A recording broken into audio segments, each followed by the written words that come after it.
Yes, I'm going to talk about what I'm wearing. And yes, I grew up during the 80s, during the City of Champions dynasty, as a Flames fan. Most of the highlight reels of Curry, Anderson, Messier, Gretzky. Did I say Messier, Curry, Gretzky? Paul Coffey going coast to coast like buttered toast. As a Flames fan, that was hard. That was the dark times. That was like the dark times for the Oilers when they were squandering first-round picks for a decade. Dark times. Years ago, I served your father before the Empire, before the dark times. Anyways, I have a lot of family, friends, guys who I play hockey, if you can call it that, with, who would be like, real Flames fans would never put this on, right? Okay, so be it. I want to talk about like your team and then other teams. I would agree that in part I'm a fair weather fan because once the Flames have crapped the bed and given up easy points in the playoff race, chasing a wild card for like a bajillion years in a row, you're like, well, the lesser of how many evils. Like, I still like watching, but what am I going to watch? I will concede that the watching is like pseudo watching because it's really easy to be like, oh, that was a good game, that was exciting, and be a good sportsman because I'm not really invested in any one team. Last year, my two sons and I were actually at this Game 7 watch party when the Oilers lost by goals, and there was some real Oilers fans sitting in front of us, and they were not doing very well. I don't think the alcohol helped, but they were in tears. And their girlfriends were rubbing their back. I'm like, it's okay, sweetie, it's okay. And he's like, yeah, Fit Panthers. Anyways, but I understand because that's how I feel about it. Was in 2004 against the Lightning. I'm still raw that the cup was in the building and some officiating blunder cost us the cup. It hurts. It hurts my feelings. It cuts deep. But my point is, yes, the Oilers aren't really my team. Neither are whoever team's jersey I'm wearing for. But I do like hockey in general, and this is my contention. Although it was hard to grow up and be the punching bag for the Oilers dynasty in the Smythe division, I've been to Edmonton enough to realize that there's a lot of like continuity between fan bases and their teams. It's the same bloody thing. Like, to become so tribal that you can't appreciate the quality of the game. I mean, that's how players actually in the NHLPA actually appreciate each other off the ice, is because they have an appreciation for the game, what works, what's good in and outside of the game. And aside from that, like, I could see, parents and kids at the mall whirling their oil country swag, and it's the same as you and your team.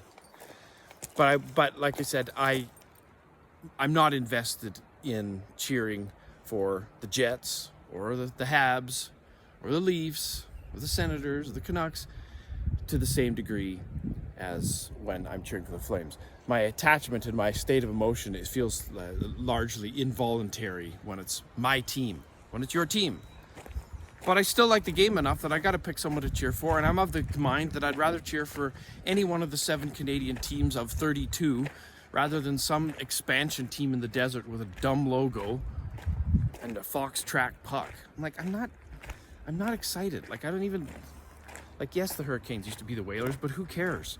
Bad logos. The Anaheim Ducks, like, what even is that? And besides that, this is one thing.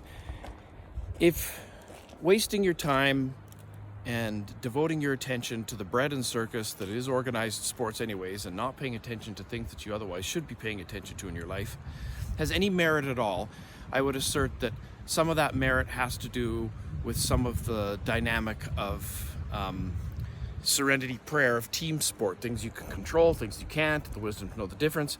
Watch Joe Rogan and Jordan Peterson's clip about it's not whether you win or lose, it's how you play the game. Like, what does that even mean? Like, you see hockey parents in the stands who obviously don't understand what that means. People having a lifetime ban from their kids' sports because they obviously don't understand what that means. You see those cool signs around the rinks saying, if you don't like the refereeing, take the course. But if there's any merit, one of the things that I saw last year, and this is like, I know, sending props to the Oilers, but the narrative of that team last year went from rags to riches, which is compelling. At the beginning, when they were crapping the bed, there's this iconic shot of Leon Draisaitl and McDavid sitting on the bench, and they actually exchange a fist bump. There was one during the playoffs this year, but it wasn't as bad, it wasn't as dark and as gloomy as when Draisaitl and McDavid did the fist bump, which means their team was sucking. And here's the question. In that environment of sucking, what does the team do? There's going to be media, microphones in their faces after every game, trying to get each other to turn on each other. It's like, what do you think of Darnell Nurse? They're baiting the guys, wanting them to throw one of their teammates under the bus. Or Skinner. Skinner every couple of weeks is ostensibly like thrown under the bus by the media to see whether or not the guys will take the bait. Sometimes even the coaches after game call their big players out on other teams. My best players have got to step up, right? But that year, even when the wheels were completely falling off, the Oilers would not take the bait. They remained resolutely unified, which was sort of interesting in the face of their mediocrity. Later that year, when the Toronto Maple Leafs, I think, exited first round or whatever, Mitch Marner was chucking his gloves, man, on the bench. And I was like, the optics on that are bad. That's not as compelling as the team that can't be cracked. That team solidarity can't be cracked. So that's what I'm saying. If sports has any value at all, it's like lessons of team dynamic, because you're going to be involved in a team project at work. And oh my gosh, you're going to have to capitulate because somebody has to have it this way, and you're going to have to like figure out how to communicate and work through those dynamics. And I'm like, team sport has dynamics like that in spades. Like, what do you do in your life when you're trying to acclimate with a team that's way better than you? Or what do you do in a situation in life where you've got some third wheel that's like, what are we even doing here? Why is this person here? And they're causing all sorts of problems. I'm like, well, maybe you have some practice with those things from team sport. And so, to say nothing of the fact that how many teams have been down 3-0 and forced to game 7. And like, if the Flames had done that, I would expect lovers of hockey in Edmonton to be like, yeah, that was pretty cool. Likewise, I expect Flames fans to be able to, who like hockey, to be able to look at that story of that year and be like, that was pretty cool.